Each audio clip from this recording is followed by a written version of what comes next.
Bonjour à tous, bienvenue dans Le Bon Bouquin. Je suis Eugénie et aujourd'hui je vais vous parler littérature. Le Bon Bouquin ? C'est le podcast qui vous redonne le goût des livres à travers des chroniques littéraires, des anecdotes sur le monde de la littérature, des conseils pratiques pour réintégrer la lecture dans votre quotidien. Je vous parle des livres qui m'ont captivée, des livres qui ne m'ont pas laissée indifférente et dont je me souviendrai toute ma vie. Je vous pousse les portes de ma bibliothèque, peuplée de classiques et de romans contemporains, de gros pavés ou de petits livres de rien du tout. Vous êtes prêts ? C'est parti. Une fois n'est pas coutume, aujourd'hui je vais vous parler poésie.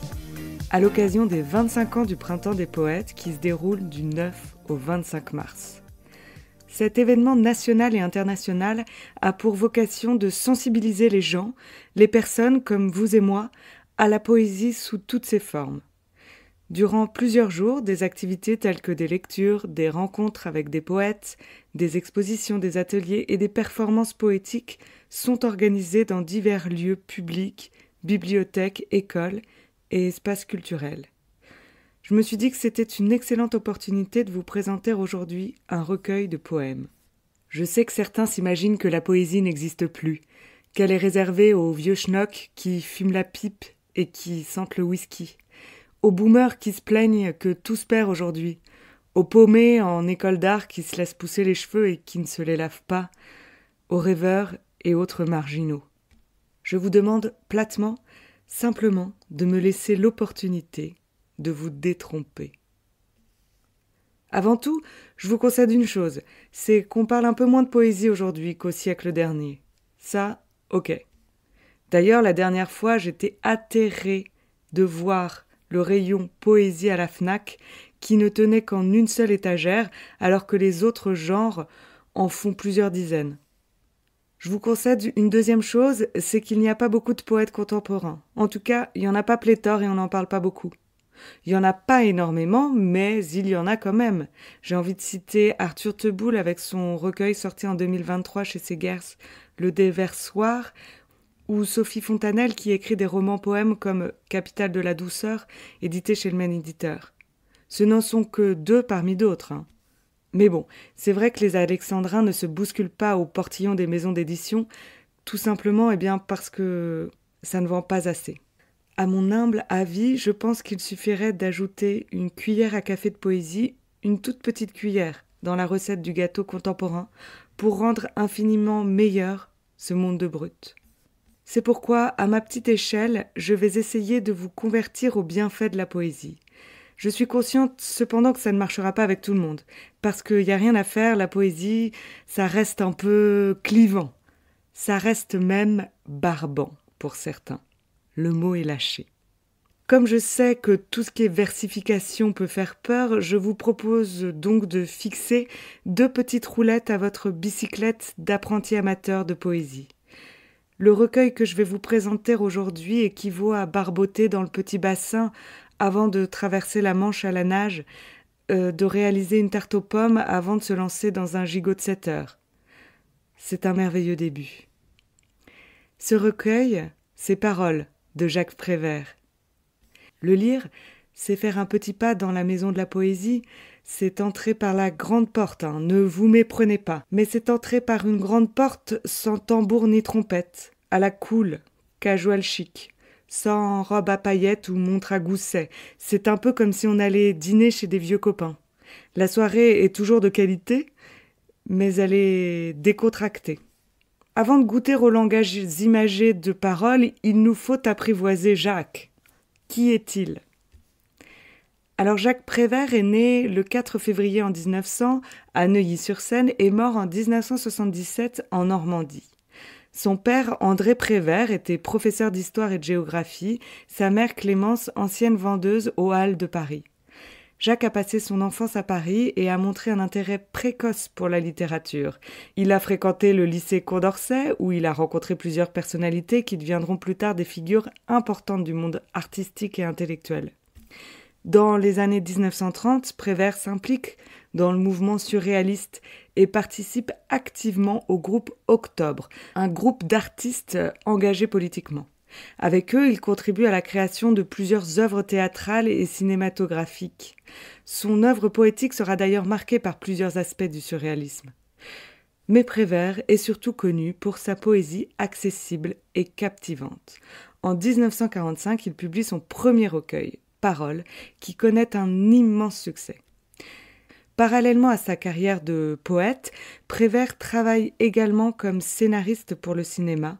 Il collabore avec le réalisateur Marcel Carné sur plusieurs films, dont Le Quai des Brumes en 1938 et Les Enfants du Paradis en 1945, qui sont aujourd'hui considérés comme des classiques du cinéma français.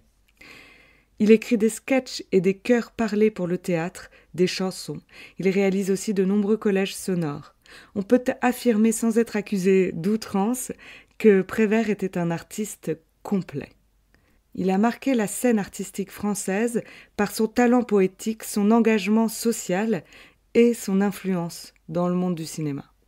Revenons à Paroles. Pourquoi ce recueil a-t-il eu autant de succès ? Eh bien, parce que les thèmes évoqués explorent la vie quotidienne, les sentiments, les relations humaines, les préoccupations sociales. Prévert y parle d'amour et d'amitié, y critique la société, soulève des réflexions sur la guerre et la politique. En gros, il y en a pour tout le monde dans ce recueil. Et si le fond est accessible, la forme l'est aussi. C'est pas de la poésie qui se la raconte, c'est une poésie qui parle à tout le monde. Les poèmes sont souvent simples mais riches en émotions et en observations de la vie quotidienne. Prévert a une manière unique de jouer avec les mots et de créer des images poétiques mémorables. Parmi les poèmes les plus célèbres de l'ouvrage, on trouve Le Cancre, que les écoliers français ont tous au moins appris une fois dans leur vie. Et personnellement, je l'adore. Le Cancre. Il dit non avec la tête, mais il dit oui avec le cœur. Il dit oui à ce qu'il aime, il dit non au professeur. Il est debout, on le questionne, et tous les problèmes sont posés. Soudain, le fou rire le prend, et il efface tout. Les chiffres et les mots, les dates et les noms, les phrases et les pièges, et malgré les menaces du maître, sous les huées des enfants prodiges, avec des craies de toutes les couleurs, sur le tableau noir du malheur, il dessine le visage du bonheur. Ça sent la craie, le tableau noir, la rigidité d'un vieux prof d'avant-guerre, les boulettes de papier, le bonnet d'âne. C'est un aller direct dans cet état doux et soyeux qui porte le nom de nostalgie. Ça sent le petit Nicolas de notre enfance et les dessins de Sampé. On peut comparer Prévert avec Robert Doisneau, vous savez, le photographe là, qui prend des photos en noir et blanc de Paris. C'est celui qui a pris cette photo mythique des amoureux de l'Hôtel de Ville. Chacun dans leur genre, Prévert et Doisneau extirpent avec humour et tendresse des scènes du quotidien, l'un en mots, l'autre en photos. D'ailleurs, ils ont collaboré ensemble et ont créé un livre panachant photos de Doisneau et poèmes de Prévert, qui a eu beaucoup de succès. André Breton aurait dit de Prévert qu'il braconne l'inattendu. J'adore cette tournure, et je trouve qu'elle peut aussi se prêter à l'art de Doisneau. Ce que j'aime chez Prévert, c'est cette espièglerie de petit garçon. C'est son langage familier, pas empoulé, qui se fiche du conventionnel, qui utilise des jeux de mots, qui parle des choses de la vie, simplement, calmement. Et puis aussi avec humour. Et ça, c'est important. Comme je vous disais tout à l'heure, dans Paroles, il y en a pour tous les goûts. Il y a même des passages un peu olé olé, comme avec le poème Alicante. Une orange sur la table, ta robe sur le tapis, et toi dans mon lit. Doux présent du présent, fraîcheur de la nuit, chaleur de ma vie. Prévert traite aussi de sujets plus sociétaux, comme dans le poème Barbara. Rappelle-toi, Barbara, n'oublie pas, cette pluie sage et heureuse sur ton visage heureux, sur cette ville heureuse, cette pluie sur la mer, sur l'arsenal, sur le bateau d'Ouessant. Ô Barbara, quelle connerie la guerre, qu'es-tu devenue maintenant, sous cette pluie de fer, de feu d'acier, de sang, et celui qui te serrait dans ses bras, amoureusement. Est-il mort disparu, ou bien encore vivant ? Ô Barbara, il pleut sans cesse sur Brest, comme il pleuvait avant, mais ce n'est plus pareil et tout est abîmé. C'est une pluie de deuil, terrible et désolée. Ce n'est même plus l'orage de fer, d'acier, de sang, tout simplement des nuages qui crèvent comme des chiens qui disparaissent au fil de l'eau sur Brest et vont pourrir au loin, très loin de Brest, dont il ne reste rien. Dans ce poème, Prévert évoque son attachement à la ville de Brest, mais aussi sa tristesse à la suite de la destruction de la ville à cause des bombardements alliés lors de la Seconde Guerre mondiale. Le poème est une interrogation sur le sort des individus en temps de guerre, victimes possibles des bombardements. Le poème a été mis en musique, comme beaucoup de poèmes de Prévert d'ailleurs, par Joseph Cosma en 1947, et la chanson a été interprétée par Yves Montand. Il y a un autre poème qui est cher à mes yeux dans ce recueil. C'est celui intitulé « Je suis ce que je suis ». Je suis ce que je suis faite comme ça. Quand j'ai envie de rire, oui, je ris aux éclats.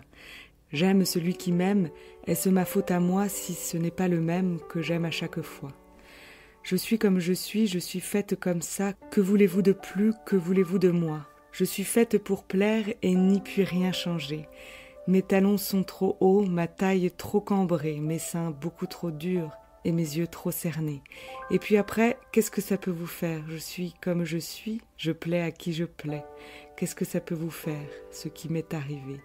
Oui, j'ai aimé quelqu'un, oui, quelqu'un m'a aimé. Comme les enfants qui s'aiment, simplement savent aimer. Aimer, aimer.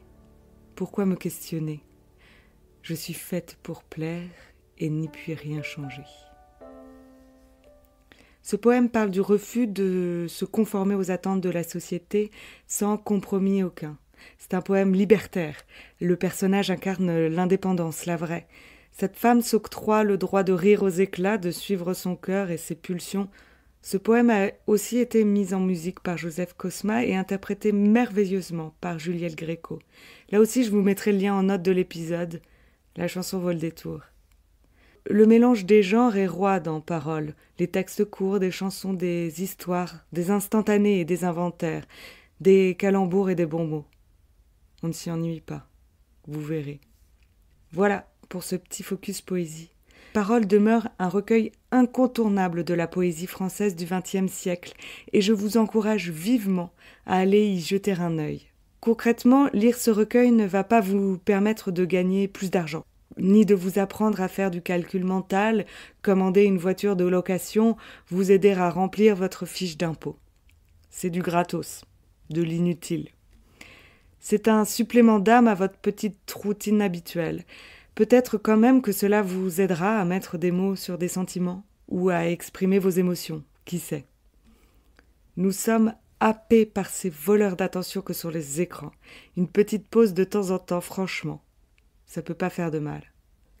Parole est un recueil que j'offre souvent à des amis pour leur anniversaire ou à des gens quand je vais chez eux à dîner. Parce que la poésie, ça reste. C'est pas comme les fleurs. Et puis, ça nous permet d'acquérir une forme d'état second sans mal de tête le lendemain. Pas comme le vin. Ne me remerciez pas pour cette petite astuce.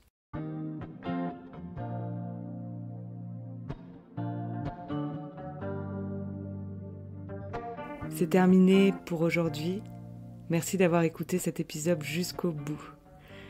N'oubliez pas, rendez-vous sur vos plateformes d'écoute préférées et mettez des étoiles et des commentaires sur la page du Bon Bouquin.